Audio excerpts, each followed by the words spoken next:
Thirikari ya Jubilee nĩ ĩkoretwo ĩgĩaka ndemu icigo itiganĩte bũrũri-inĩ, kwa mũhiano ndemu cia Thiba na Karimeno, na itanya rĩa gũtwarĩra mũingĩ maaĩ ma kũnyua na ma kũrĩma. Akĩaria arĩ mwena wa Mwingi kaunti-inĩ ya Kitui, mwaria wa rũhonge rwa ũitĩrĩria wa maaĩ augĩte thirikari nĩ kuongerera ndemu iria irĩ kuo, ambayo tumezindua leo tukishirikiana na mheshimiwa Mwingi West, mheshimiwa CNN, iko na kiwango cha 70,000 cubic meter, na maji ambayo yatatekwa pale yatasaidia wananchi zaidi ya 5,000.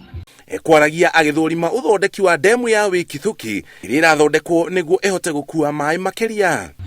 Kusudi kuu mamlaka ambayo inafanya miradi hii ni kuweza kuwezesha wananchi kupata maji wakati wa mvua, ndiposa wakati wa kiangazi haya maji yaweze kutumika kufanya kilimo, ili wananchi waweze kujiendeleza na kuweza kupata chakula cha kukimu mahitaji yao.